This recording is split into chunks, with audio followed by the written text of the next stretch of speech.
The heavy oak door rattled under the weight of a desperate fist. It was 3:00 a.m., and standing in the dimly lit hallway of the servants' quarters was Chicago's most ruthless crime boss, covered in blood and whiskey. He didn't look at his loaded gun. He looked at his plus-size Maid, his voice breaking as he whispered, "I can't do this anymore. I need you." The Gallagher estate in Lake Forest, Illinois, was a fortress of limestone, wrought iron, and dark secrets. To the outside world, Declan Gallagher was a legitimate real estate mogul, a handsome billionaire with sharp blue eyes and a jawline carved from granite. But behind the towering gates, everyone knew the truth. Declan was the head of the Irish Syndicate, a ruthless empire built on gambling, extortion, and blood. And Abigail Duncan knew exactly how to clean up that blood. Abby was not like the other women who occupied Declan's world. His life was filled with supermodels, socialites, and mob daughters, women who were sharp, thin, and dangerous. Abby, by contrast, was the head maid of the estate. She was 26, with a soft, round face, thick thighs, and a heavy plus-size figure that she carried with a quiet, undeniable dignity. In a world obsessed with superficial perfection, her weight made her entirely invisible to the dangerous men who walked the halls. They didn't see her as a threat, a target, or even a person. To the cartel bosses and hitmen who drank scotch in the drawing room, she was just part of the furniture. But invisibility is a powerful weapon. Because they didn't see her, they didn't filter their words around her. Abby knew that Jimmy the Snake O'Connor was skimming off the top of the South Side docks. She knew that Declan's right-hand man, Tommy Fitzgerald, was secretly meeting with the rival Russian faction. She knew the layout of every vault, the code to every security door, and the hiding place of every weapon in the house. She also knew things about Declan that no one else did. To his enemies, Declan was a monster. To his glamorous, cruel fiancée, Victoria Kensington, he was a massive bank account and a crown. Victoria was the daughter of a corrupt state senator, a brittle, razor-thin woman who made it her daily mission to remind Abby of her place. "Careful, Abigail," Victoria had sneered just a week prior, watching Abby polish the grand mahogany dining table. "Don't lean too hard on the antique chairs. At your size, they might just snap, and Declan would have to take it out of your meager paycheck." Abby had simply kept her head down, her face flushing, murmuring a polite apology. But Declan had walked into the room just then. He hadn't yelled. He hadn't made a scene. He just looked at Victoria with a gaze so cold it could freeze the Chicago River. "The furniture is replaceable, Victoria," Declan had said, his voice a low, lethal baritone. "The people who actually keep this house from crumbling into the dirt are not. Apologize to her." Victoria had balked, her face turning crimson, but the silent threat in Declan's eyes forced a bitter, whispered apology from her lips. Since that day, Abby had noticed a shift. She caught Declan watching her, not with the predatory glare of a mafia boss, but with a strange, exhausting curiosity. Abby's size had always been a source of insecurity, a shield she used to keep the world at bay. She had dropped out of nursing school 3 years ago, when her younger brother Leo racked up a $50,000 gambling debt with the wrong people. To save his life, Abby had offered herself to the Gallagher estate as an indentured servant, working off the debt one scrubbed floor at a time. She wore her shapeless black uniforms like armor. But Declan seemed to see right through the heavy fabric, past the soft curves she tried to hide, straight into the exhaustion in her eyes. The real shift between them had happened 2 months ago, in the dead of night. Abby had been up late, fetching a glass of water, when she heard a ragged, gasping sound from the library. Pushing the heavy doors open, she found the terrifying Declan Gallagher collapsed on the Persian rug, clutching his chest, his eyes wide with blind panic. A full-blown panic attack. A weaker woman would have run. A stupider woman would have called his guards. But Abby, with her nursing background and deep empathy, knew that if the syndicate found out their boss was suffering from panic attacks, it would be viewed as weakness. He would be dead within a week. Quietly, her heavy footsteps making no sound on the rugs, Abby had approached him. She hadn't asked questions. She had simply knelt beside him, her soft, warm hand gripping his cold, trembling fist. "Breathe with me, Mr. Gallagher," she had whispered, her voice a soothing anchor in his storm. "Count to 4. Hold. Release. You are safe. I am right here." She had stayed on her knees for an hour, her soft body a grounding presence, until his heart rate slowed and the terror left his eyes. When he was finally breathing normally, she had stood up, handed him a glass of water, and left the room without a single word. She never spoke of it. She never looked at him differently. She simply kept his darkest secret. But as the brutal Chicago winter set in, the tension in the Gallagher estate reached a boiling point. The whispers Abby overheard while dusting the air vents grew darker. A betrayal was brewing. Tommy Fitzgerald was planning a coup, and Victoria's father was funding it. They were going to kill Declan, and Abby knew it was only a matter of time before the fragile ice beneath their feet cracked. It happened on the night of the winter solstice gala. The estate was crawling with politicians, mobsters, and socialites. Abby was exhausted, her feet aching from serving champagne for 6 hours straight. She had retreated to her small room in the basement servants' quarters around 1 a.m., stripping off her restrictive uniform and changing into an oversized, worn-out grey sweater and soft sweatpants. She let her thick hair fall around her shoulders, finally allowing her body to relax. Upstairs, the party had slowly died down, but the silence that followed felt heavy, suffocating. At 2:45 a.m., the silence was shattered by the screeching of tires on the gravel driveway, followed by muffled shouts. Abby sat up in her small bed, clutching her blanket. Her heart hammered against her ribs. She knew the sound of violence. Then 15 minutes later, she heard it. Footsteps, heavy, erratic, and stumbling down the basement stairs. No one ever came down to the servants' quarters, especially not this late. The footsteps dragged, hitting the wall with a dull thud before continuing toward her door. Thump, thump, thump. A heavy fist pounded on her wooden door. Abby froze. "Who is it?" she called out, her voice trembling. "Abby." A ragged, slurred voice gasped from the other side. Open the damn door." It was Declan. She threw off her blankets and unlocked the door, pulling it open. The sight before her made her gasp. The invincible boss of the Chicago syndicate was leaning against the doorframe, practically destroyed.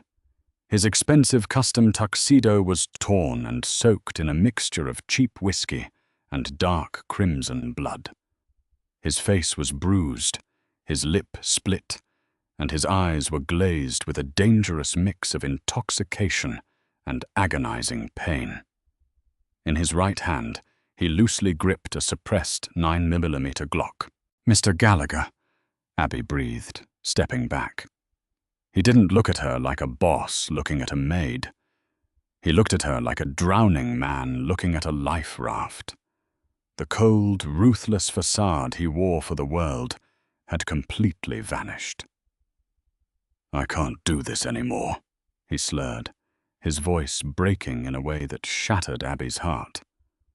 "I can't. I just needed—" He didn't finish the sentence. His knees buckled. Declan was a massive man, standing 6'3" and built like a tank. As he collapsed forward, Abby didn't hesitate. She threw her arms out and caught him, where a smaller, more fragile woman would have been crushed beneath his dead weight. Abby's solid frame and strength held him up. She wrapped her soft, thick arms around his torso, taking his weight, grunting slightly as she hauled him into her small room and kicked the door shut behind them. "I've got you," she whispered, her heart racing as she half carried, half dragged him to her narrow bed. As she eased him down, he groaned in agony, his hand clutching his left side. The stench of alcohol was overpowering, but underneath it, Abby smelled the undeniable metallic tang of fresh blood. "What happened?" she demanded, her former nursing instincts immediately overriding her fear. She quickly moved to lock her door, throwing the deadbolt. If whoever did this was still in the house, she couldn't let them find him. "Tommy," Declan rasped, a bitter, broken laugh escaping his lips. "It was Tommy and Victoria. Set me up at the warehouse on 4th Street, an ambush. I barely got out." He had been betrayed by his best friend and his fiancée. The realization hit Abby like a physical blow. "Why did you come down here?" she asked frantically, running to her small ensuite bathroom to grab her hidden first aid kit, a heavy-duty trauma bag she had quietly pilfered from the estate's supplies over the years. "You have guards. You have doctors." "No," Declan interrupted, reaching out and grabbing her wrist with shocking strength. His bloodied fingers stained her grey sweater. His intense blue eyes locked onto hers, burning with fever and desperation. "They're all paid by Tommy. The guards, the doctors. I don't know who is loyal anymore. Everyone wants a piece of me, Abby. Everyone wants the crown, or the money, or the power." His thumb weakly stroked the soft skin of her wrist. "You're the only one," he whispered, his eyes fluttering as the blood loss took its toll. "You're the only real thing in this entire God-forsaken house. You saved me in the library. You didn't tell anyone. You don't look at me like a monster. I needed you." The vulnerability in his words made Abby's breath hitch. This terrifying, powerful man had bypassed his penthouses, his millions, and his ruthless soldiers, dragging himself bleeding into the basement just to find her. "Okay," Abby said, her voice firming up as she pushed her own insecurities aside. "Okay, Declan, I've got you." She used his first name for the first time. He smiled weakly at the sound of it, before passing out from the pain. Abby moved quickly. She grabbed a pair of trauma shears and cut away his ruined tuxedo jacket and blood-soaked shirt. Underneath, his muscular torso was marred by a deep, jagged bullet graze along his ribs and a nasty knife wound to his shoulder. It wasn't fatal, but he was losing a lot of blood. For the next 2 hours, the basement room turned into a makeshift operating theater. Abby worked tirelessly. Her soft, plump hands were remarkably steady as she cleaned the wounds, applied pressure, and meticulously stitched the torn flesh in his shoulder. She worked in silence, the only sound being his ragged breathing and the distant howling Chicago wind outside her small window. As she finished wrapping his ribs in clean white bandages, she sat back on her heels, wiping sweat from her forehead. She looked down at him. Even battered, bruised, and sleeping in a tiny basement bed, he commanded the room. But as she gently wiped the dried blood from his face with a warm washcloth, she realized something terrifying. By hiding him, by saving him, she was no longer just the invisible maid. She was now an active player in a deadly mafia war. If Tommy Fitzgerald found out Declan was alive, and that Abby had hidden him, they would both be killed. Suddenly, Declan stirred. His eyes opened slowly, adjusting to the dim light of her bedside lamp. He looked down at the neat bandages on his chest, then up at Abby, who was sitting close to him on the edge of the mattress. "You're a damn angel, Abigail," he murmured, his hand reaching up to touch her cheek. Abby's heart fluttered wildly.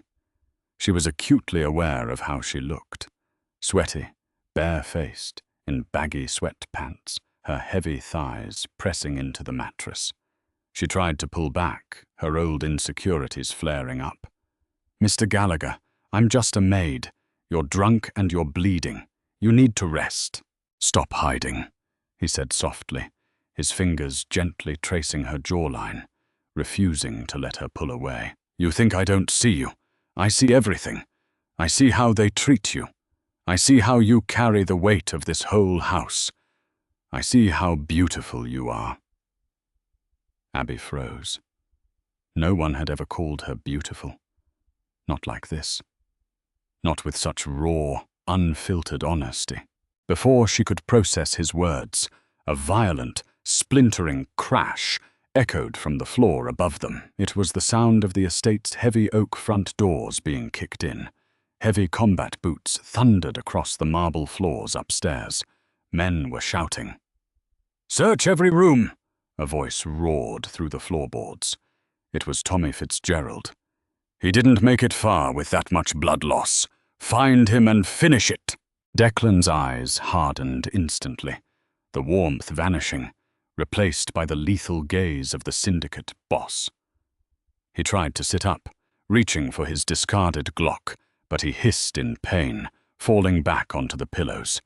They were trapped in the basement, and Tommy's death squad was tearing the house apart above them. The floorboards above them groaned under the heavy tread of combat boots. Dust drifted down from the exposed basement ceiling, landing softly on Abby's tangled hair. Declan's hand tightened around the grip of his Glock, his knuckles stark white against the dark metal. He gritted his teeth, attempting to push himself off the small bed, but Abby pressed her soft, heavy palms firmly against his uninjured shoulder, holding him down. "Don't," she breathed, her voice barely a wisp of sound in the dark room. "You'll bleed out before you make it up the stairs." "I won't let them find you here with me," Declan rasped, his chest heaving under the stark white bandages. "If Tommy walks through that door, you're dead, Abigail."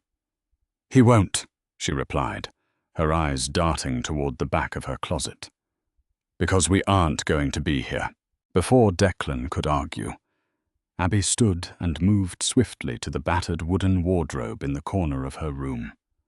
She didn't bother packing clothes. Instead, she pushed the heavy piece of furniture aside with a grunt, her thick thighs bracing against the weight. Behind it, concealed by peeling floral wallpaper, was a heavy iron grate. During Prohibition, the original owner of this estate, a man named Arthur Rossi, used this house to smuggle Canadian whiskey, Abby whispered quickly, pulling a rusted key from her pocket. "I found this grate 2 years ago while fixing a leak. It leads to a drainage tunnel that empties out into a ravine a mile off the property, near the old train tracks on Waukegan Road." Declan stared at her, a mixture of awe and disbelief cutting through the haze of his pain. "You've been holding out on me, sweetheart. I'm a maid. I know every secret of this house," she said, unlocking the grate and pulling it open with a metallic squeal that made her cringe. Upstairs, a door splintered. A voice roared, "Check the servants' quarters! Break down the doors if you have to!" Panic surged in Abby's chest. She rushed back to the bed, throwing one of Declan's heavy arms over her shoulder. "Come on. Now." Together, they moved. Declan was a massive dead weight, his boots dragging on the concrete floor. But Abby's solid frame supported him. She guided him to the tunnel, pushing him inside the damp, earthy darkness before crawling in after him and pulling the grate shut just as the door to her bedroom was kicked open. Flashlight beams cut through the room they had just vacated. Abby and Declan held their breath in the narrow, claustrophobic space. "Empty!" a thug yelled. "But there's blood on the mattress. It's fresh." "Burn the house." Tommy Fitzgerald's cold, cruel voice echoed through the basement. "If he's hiding in the walls, he'll burn with it. Pour the gasoline. Let's get back to the Gold Coast." Abby felt Declan's body tense beside her in the dark. The house, his empire, was going up in flames. But they had no time to mourn. Abby clicked on a small penlight she kept in her pocket and began to guide them through the damp, spiderweb-choked tunnel. The journey was agonizing. Every step for Declan was a battle against unconsciousness, but Abby never let him fall. Her soft hands gripped his waist tightly, her body radiating a comforting heat in the freezing subterranean chill. After what felt like hours, they emerged into the freezing Chicago night, the icy wind cutting through Abby's thin sweater. Behind them, in the distance, the Gallagher estate was a roaring inferno against the black sky. "We need a car," Declan choked out, leaning heavily against a frost-covered oak tree. "My brother," Abby said firmly. "Leo. He owes you his life. He owes me everything. He lives in a shitty apartment in Cicero. He'll hide us." It took 3 agonizing hours to make it to the city. Leo, wide-eyed and terrified, took them in, locking the deadbolts of his crumbling apartment. For the next 3 weeks, that tiny, run-down apartment became their entire world. Declan burned with a fever for the first 5 days, fighting off a severe infection. Abby rarely slept, bathing his skin with cool water, changing his dressings, and feeding him broth she made on a hot plate. In the quiet solitude of the safe house, the invisible barriers between them completely dissolved. Declan didn't look at her like a servant. He watched her with a hungry, possessive intensity that made Abby's skin flush.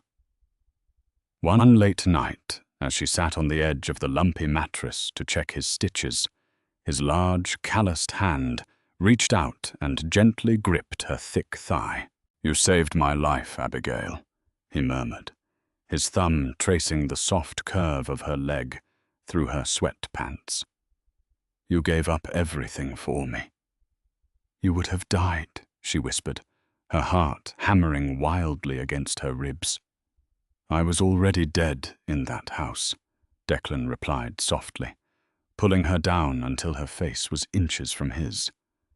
"I was surrounded by vipers, Victoria, Tommy. They looked at me and saw a bank account. But you look at me and you just see me." He kissed her then. It wasn't a gentle, polite kiss. It was deep, desperate, and branding, his mouth consuming hers with a fierce, possessive hunger. Abby gasped, her hands instinctively tangling in his dark hair. She had spent her entire life trying to shrink, trying to hide her heavy body from a cruel world. But Declan's hands mapped her curves like they were sacred. He pulled her soft, plush body flush against his hard, scarred chest, groaning into her mouth. In that tiny, freezing apartment, the mob boss and the maid forged an unbreakable, dangerous bond. 3 months later, the Chicago underworld believed Declan Gallagher was Ash. Tommy Fitzgerald had taken over the syndicate, moving his base of operations to a luxury penthouse suite at the Drake Hotel overlooking Lake Michigan. He and Victoria Kensington were engaged, throwing lavish parties funded by the blood money Tommy was extorting from the Southside unions. They thought they had won. They didn't know a ghost was coming for them.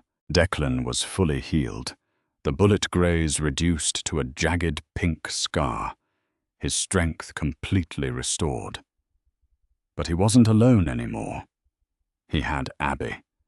And Abby had proven to be a strategic genius.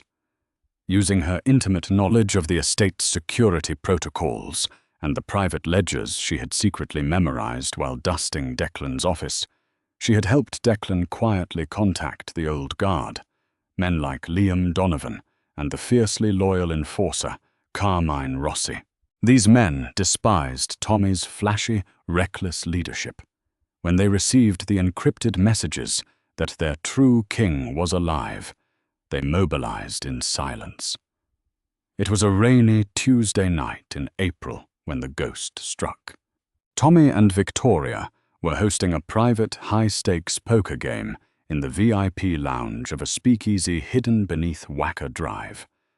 The room was thick with cigar smoke and the clinking of crystal glasses. Tommy sat at the head of the table, laughing loudly, his arm draped over Victoria's razor-thin waist.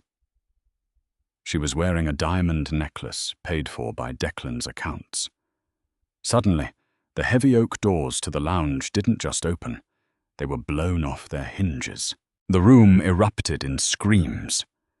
Tommy's guards reached for their weapons, but they were cut down instantly by suppressed gunfire from Donovan and Rossi's men. Within seconds, the room was secured, the elite members of the syndicate frozen in absolute terror.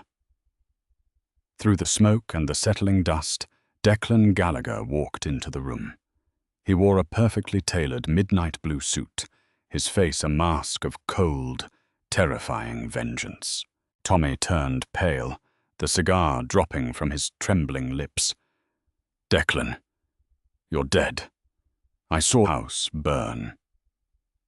"It takes more than a fire to kill the devil, Tommy," Declan said, his voice a low, lethal rumble that echoed off the brick walls. He casually drew his Glock, walking slowly toward the table. Victoria shrieked, backing away against the wall, her hands trembling. "Declan, please! He forced me! Tommy made me do it!" "Don't insult my intelligence, Victoria," Declan sneered, not even looking at her. "I know about the offshore accounts. I know about the O'Brien cartel. I know everything." He raised the gun, and without a second of hesitation, put a bullet right between Tommy Fitzgerald's eyes. The usurper collapsed onto the poker table, dead before he hit the green felt. The room fell into a deathly, horrifying silence. The remaining mob bosses and capos stared at the man they thought was Ash's, trembling in their tailored suits. Declan slowly turned to face them, his icy blue eyes sweeping the room. "The syndicate belongs to me," he announced, his voice vibrating with absolute authority. "If any man in this room questions my return, speak now and join Tommy." No one breathed. No one moved. The king had reclaimed his throne. Declan holstered his weapon and turned toward the doorway. "You can come in now, darling." The men in the room watched in stunned silence as a woman stepped out of the shadows and walked to Declan's side. It wasn't a supermodel. It wasn't a mob princess. It was Abigail Duncan, but she was no longer the invisible maid in a shapeless black uniform. She wore a stunning, deep crimson silk wrap dress that clung beautifully to her soft, thick curves. Her dark hair cascaded over her shoulders in rich waves, and her lips were painted a bold, dangerous red. She walked with a quiet, powerful grace, her chin held high, radiating a quiet strength that instantly commanded respect. Victoria, shivering in the corner, stared at Abby in absolute shock. The maid? The fat maid? She spat, venom laced with sheer disbelief. Declan's eyes flashed with murderous rage. He stepped forward, but Abby placed a gentle, manicured hand on his chest, stopping him. She looked at Victoria, not with fear, but with pity. You spent your whole life starving yourself to fit into a world that never actually cared about you, Victoria, Abby said softly, her voice echoing clearly in the quiet room. You thought power was a diamond necklace, but real power is surviving the dark. Declan wrapped his strong arm around Abby's waist, pulling her flush against his side. He kissed her temple, right in front of the most dangerous men in Chicago, claiming her for all the underworld to see. This is Abigail Gallagher, Declan announced to the room, his voice brokering absolutely no argument. She is my wife. She is your queen. You will bow to her. You will bleed for her. And if anyone ever disrespects her, I will personally carve their heart out, one by one. The ruthless men of the Chicago Syndicate lowered their heads, muttering their allegiance to the new queen. Abby leaned against Declan, her heart full. She had spent her entire life trying to be small, trying to be invisible. But standing there, wrapped in the arms of the most dangerous man in the city, the plus-size maid realized she never had to hide again. She was exactly the right size to rule an empire. Did Abby's incredible transformation and Declan's ruthless revenge keep you on the edge of your seat? If you loved this intense, pulse-pounding mafia romance story about loyalty, betrayal, and a fierce, plus-size heroine claiming her crown, smash that like button. Don't forget to share this video with your fellow romance drama lovers, and hit subscribe to join our community for more thrilling, original love stories every single week. Drop a comment below on your favorite twist.